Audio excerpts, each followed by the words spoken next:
আটা মাখার ঝামেলা ছাড়াই নামমাত্র তেলে একেবারে নরম তুলতুলে হেলদি ও টেস্টি একটা ব্রেকফাস্ট রেসিপি আজ আমি আপনাদের সঙ্গে শেয়ার করব।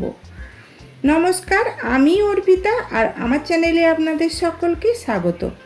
আশা করছি আপনারা সবাই ভালো আছেন, সুস্থ আছেন। সকাল কিংবা সন্ধ্যায় ব্রেকফাস্টে অনেক সময় আমরা ঠিক করতে পারি না কি বানানো যায়, তবে এইভাবে ব্রেকফাস্ট বানিয়ে নিলে খেতে কিন্তু ভীষণই টেস্টি হয়, বানানো খুবই সহজ। আসুন তাহলে দেখে নেওয়া যাক আমার আজকের এই ব্রেকফাস্ট রেসিপি। এই ব্রেকফাস্টটা বানানোর জন্য একটা বড় মিক্সিং বোলের মধ্যে নিয়ে নিলাম মেজারিং কাপের 1.5 কাপ গমের আটা। তবে আপনারা চাইলে ময়দা দিয়েও এটা বানাতে পারেন, তবে আটা যেহেতু হেলদি অপশান তাই আমি এখানে আটাই ব্যবহার করেছি। দিয়ে দিলাম 1/2 চা চামচ লবণ আর 1/2 চা চামচ চিলি ফ্লেক্স। তারপরে শুকনো উপকরণগুলোকে একটু ভালো করে মিশিয়ে নেওয়ার পর অল্প অল্প করে জল দিয়ে একটা পাতলা ব্যাটার বানিয়ে নিতে হবে। মনে রাখবেন এই ব্রেকফাস্টের ব্যাটার কিন্তু একেবারে পাতলা হলে তবেই ব্রেকফাস্টটা ভালো হবে।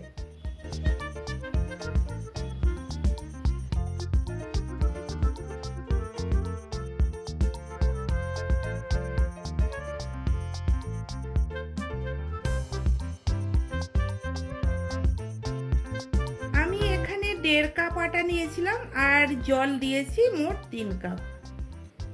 তবে আপনারা যদি মনে করেন ব্যাটার ঘন লাগছে তাহলে একটু জল দিয়ে পাতলা করে নিতে পারেন। এইবার আমি এই ব্যাটারটার মধ্যে কিছু সবজি অ্যাড করব। দিয়ে দিলাম একটা মিডিয়াম সাইজের টমেটো কুচি, দিলাম কিছু ক্যাপসিকাম কুচি, একটা গাজরকে গ্রেট করে নিয়েছিলাম সেটাকে দিয়ে দিলাম অল্প একটু ধনে পাতা কুচি, 4টে কাঁচা লঙ্কাকে ছোট ছোট করে কেটে দিয়ে দিলাম 2টো মিডিয়াম সাইজের পেঁয়াজ কুচি, পেঁয়াজটাকেও খুব মিহি করে কেটে নিয়েছি, আর 1 টুকরো আদাকে গ্রেট করে দিয়ে দিলাম। তবে খেয়াল রাখবেন সবজিগুলো যেন একেবারে ছোট ছোট মিহি করে কাটা হয়। সবজি যত ছোট করে কাটা হবে ব্রেকফাস্টটা কিন্তু ততটাই ভালো হবে। আদা গ্রেট করে দেওয়ার পর আমি 5টা কোয়া রসুনকেও গ্রেট করে দিলাম। সব কিছুকে ভালো করে ব্যাটারটার সঙ্গে এইবার মিশিয়ে নিতে হবে। তবে আপনারা চাইলে আপনাদের পছন্দ মতো আরও অন্য কোনো সবজি এর মধ্যে অ্যাড করতে পারেন, আর সবজির পরিমাণটা আপনারা নিজেদের ইচ্ছা মতো কম বেশি করে নিতে পারেন।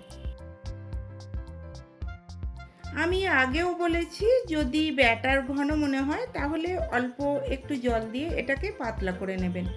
এই ব্রেকফাস্টের জন্য ব্যাটার কিন্তু পাতলা হলে তবেই ব্রেকফাস্টটা ভালো হবে। তারপরে গ্যাস অন করে আমি একটা ফ্রাইং প্যান বসিয়ে দিয়েছি।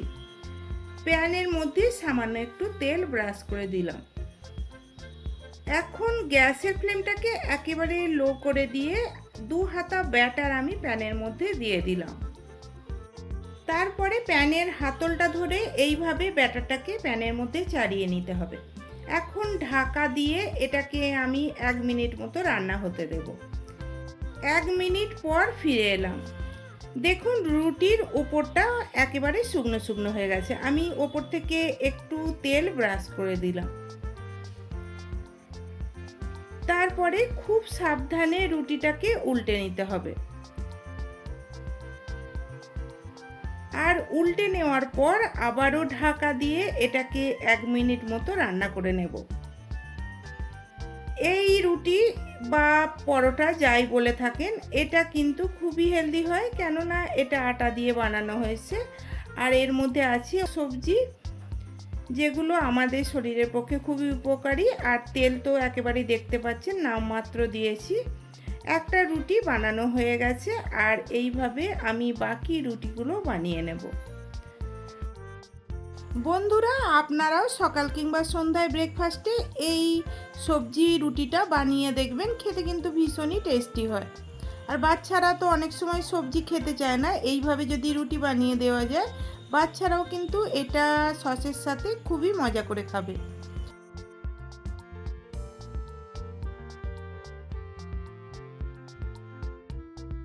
সব কটা রুটি বানানো হয়ে গেছে। এবার আমি এটা দেখাচ্ছি আপনাদের কতটা নরম তুলতুলে হয়েছে, এটা দেখুন।